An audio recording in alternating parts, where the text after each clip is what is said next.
숨막히는 정적, 혹은 폭발 직전의 에너지. 최수아는 둘 중 어느 것이 경복궁 광화문 앞을 지키는 수문장의 얼굴에 더 어울리는 표현일지 가늠하고 있었다.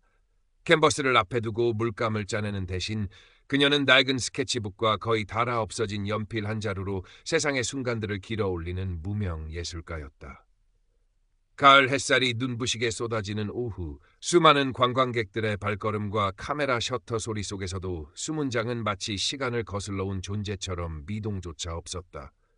그의 붉은색 관복과 머리 위 웅장한 전립은 그 자체로 하나의 완벽한 상징이었지만 수아의 눈에는 그 너머의 것이 보였다. 살아있는 역사 혹은 감정을 숨긴 인간. 근처 나무 그늘 아래 벤치에 앉아있던 박 선생은 그런 수아를 물끄러미 바라보고 있었다. 60대 후반에 은퇴한 미술사학자인 그는 종종 고궁을 찾아 사색에 잠기곤 했는데 오늘은 수아의 집요한 시선이 그의 흥미를 끌었다. 젊은 예술가의 눈빛에는 단순한 호기심 이상의 것, 대상의 본질을 꿰뚫어 보려는 듯한 열망이 서려 있었다. 수아는 몇 달째 경제적인 어려움과 예술적 슬럼프에 시달리고 있었다. 생활비를 벌기 위해 했던 아르바이트는 그녀의 영혼을 갉아먹었고 텅 빈 캔버스 앞에 앉으면 깊은 무력감만이 밀려왔다. 그러다 문득 가장 한국적이면서도 살아있는 역사의 현장인 고궁의 수문장에게서 돌파구를 찾을 수 있을지도 모른다는 생각이 들었다. 그들의 엄격한 규율 속에 숨겨진 미세한 떨림, 혹은 그 상징성 뒤에 가려진 인간적인 고뇌를 포착할 수 있다면 다시 붓을 들 힘을 얻을 수 있을 것 같았다. 그녀는 자신도 모르게 수문장에게 한 걸음 더 다가섰다. 붉은색 금줄이 쳐진 통제선 바로 앞이었다. 앳돼 보이는 얼굴의 젊은 수문장, 김민준 하사였다. 그의 눈빛은 조금 전 수아가 고민했던 폭발 직전의 에너지에 더 가까워 보였다. 수아는 그의 얼굴 윤곽, 굳게 담은 입술, 한치의 흐트러짐 없는 자세를 빠르게 스케치북에 옮기기 시작했다. 허용된 선을 아주 미세하게 넘나들며 그의 반응을 살피려는 듯한 의도가 다분했다. 멈추시오. 벼락 같은 고함 소리에 수아의 연필이 허공에서 멈췄다. 김민준 하사였다. 그의 목소리는 젊었지만 강철처럼 단단했다. 통제선 안으로 들어오셨습니다. 즉시 뒤로 물러나십시오. 규정 위반입니다. 수아는 순간 당황했지만 이내 용기를 내어 말했다. 그의 엄격한 표정 너머 아주 희미하게나마 인간적인 동요를 읽었다고 생각했기 때문이다. 죄송합니다. 저는 그냥 당신들의 모습에서 영감을 얻고 싶어서요. 살아있는 역사 같아서 그 안에 담긴 이야기를 그리고 싶었어요. 김민준 하사는 수아의 말을 들은 채도 하지 않았다. 그의 시선은 조금도 흔들리지 않았다. 여기는 관광객들이 규칙을 지켜야 하는 곳입니다. 다시 한번 경고합니다. 직무 수행에 방해가 됩니다. 주변의 관광객들이 웅성거리며 두 사람을 주목하기 시작했다. 어떤 이는 수아를 나무라는 듯했고 어떤 이는 흥미로운 구경거리라도 생긴 듯 핸드폰 카메라를 들이댔다. 박 선생은 안타까운 표정으로 그 광경을 지켜보고 있었다. 수아는 얼굴이 화끈거렸지만 물러서고 싶지 않았다. 그녀는 그의 차가운 태도에 실망하면서도 동시에 그의 모습에서 형언할 수 없는 강렬한 매력을 느꼈다. 수아는 일단 한 걸음 물러섰지만 포기하지 않았다. 그녀는 코너상병의 그림자를 따라 그리거나 그의 부동자세 속에서 느껴지는 감정을 자신만의 방식으로 해석하며 스케치를 이어갔다. 때로는 작은 목소리로 그의 복장에 담긴 상징적 의미에 대해 혼잣말을 하기도 했다. 김민준 하사는 그런 수아를 마치 잠재적인 위협 요소나 골칫거리로 간주하는 듯 더욱 날카로운 눈빛으로 경계했다. 그의 미간에는 깊은 주름이 잡혔고 굳게 담은 입술은 더욱 단단해 보였다. 잠시 후 수아는 경복궁 안쪽 한적한 수정전 뒤뜰 벤치에 앉아 스케치를 정리하며 조금 전 김민준 하사와의 일을 되새겼다. 그의 차가운 태도에 대한 실망감, 하지만 동시에 그의 흔들림 없는 모습에서 느껴지는 묘한 경외감이 뒤섞여 마음이 복잡했다. 저 사람도 누군가의 아들이고 친구일 텐데 저렇게 완벽하게 감정을 숨길 수 있는 걸까? 아니면 저 제복 자체가 감정을 마비시키는 걸까? 이런저런 생각에 잠겨 있을 때 누군가 그녀 옆에 앉는 기척이 느껴졌다. 박 선생이었다. 박 선생은 수아의 스케치북을 흘끗 보더니 부드러운 목소리로 말했다. 예술가의 눈은 남들이 보지 못하는 것을 보지요. 하지만 때로는 그 시선이 세상을 불편하게 만들기도 합니다. 특히 굳건히 지켜져야 할 어떤 경계 앞에서는 더욱 그렇고요. 수아는 박 선생의 말에 얼굴이 붉어졌다. 자신의 행동을 꾸짖는 것 같았기 때문이다. 죄송합니다. 제가 너무 무례했나요? 박 선생은 온화하게 웃으며 고개를 저었다. 무례함이라기보다는 열정이라고 해둡시다. 하지만 그 열정도 방향을 잘 잡아야 합니다. 수문장. 저들은 단순한 전시품이 아니에요.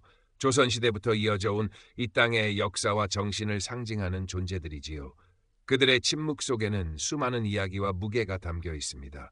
그것을 이해하려는 노력 없이 피상적인 모습만 좇는다면 진정한 아름다움을 발견하기 어려울 겁니다.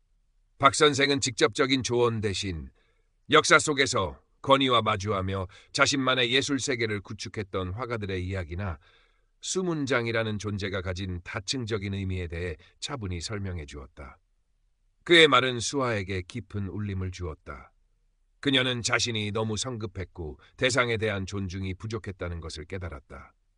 박 선생과의 대화에서 용기와 새로운 관점을 얻은 수아는 다시 한번 김민준 하사에게 혹은 그가 아니더라도 다른 수문장에게 접근해 보기로 마음먹었다.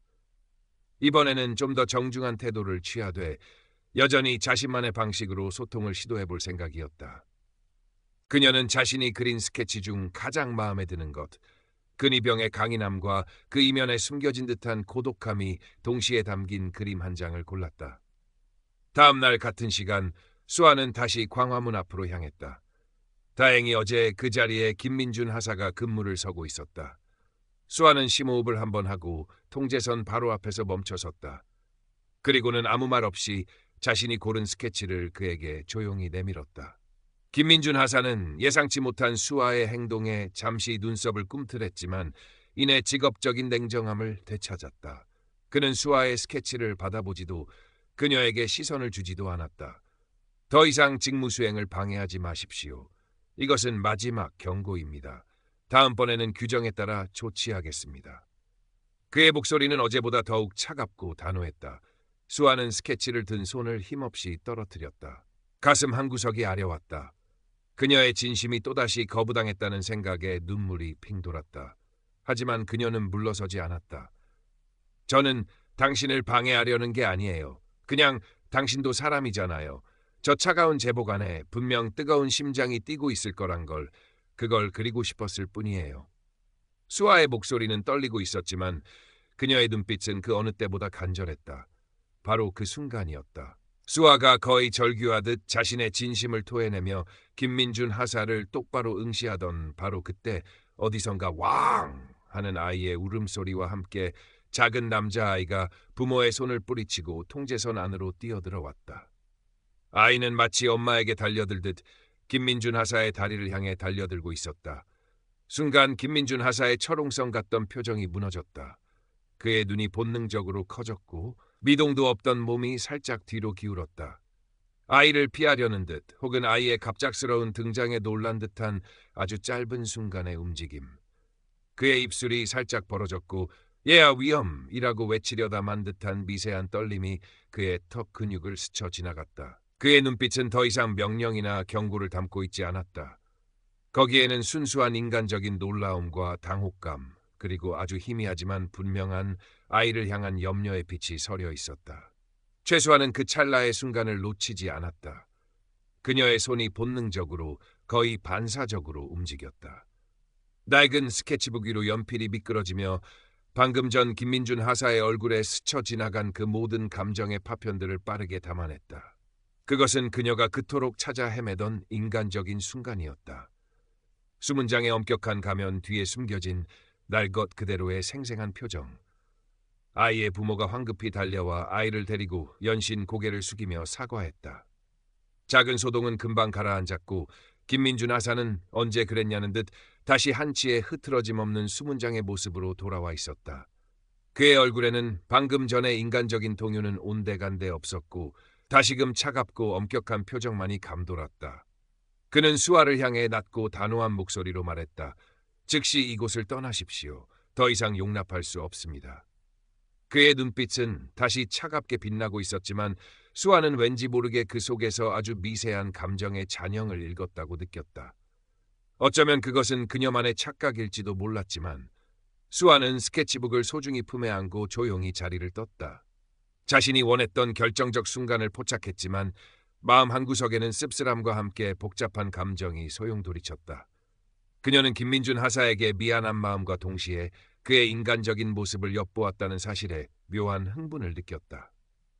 며칠 후 수아는 인사동의 작은 갤러리 카페에서 도시의 초상, 숨겨진 순간들이라는 제목으로 소규모 개인전을 열었다. 그녀가 오랫동안 준비해온 도시의 일상 속에 숨겨진 인간적인 감정들을 포착한 스케치들이었다.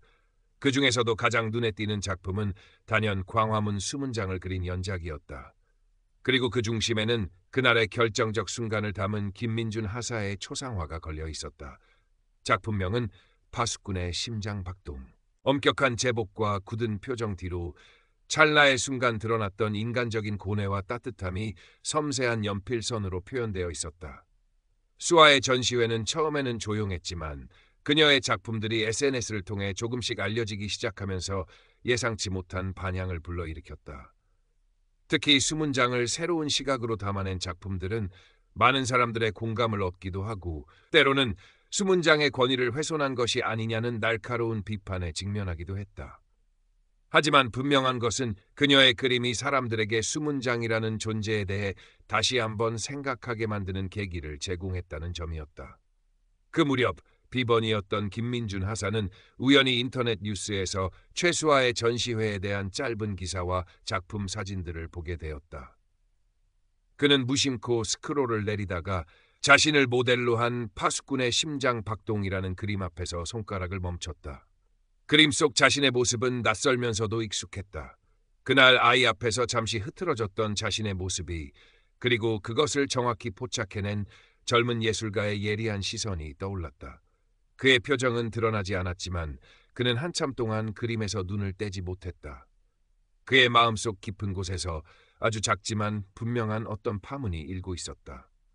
그것은 딱딱한 규율과 직업적 자부심 뒤에 묻어두었던, 어쩌면 그 자신도 잊고 지냈던 어떤 감정의 조각일지도 몰랐다. 한편 박 선생은 신문 문화면에서 최수아의 전시회에 대한 작은 기사를 발견하고는 만족스러운 미소를 지었다.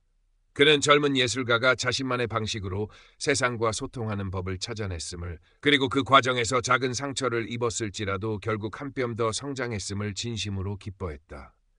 그의 눈에는 수아의 그림 속에 담긴 파수꾼의 심장 박동 소리가 들리는 듯했다. 그것은 차가운 제복 너머 여전히 뜨겁게 뛰고 있는 인간의 심장 소리였다. 서울의 가을 하늘은 그날도 변함없이 높고 푸르렀다.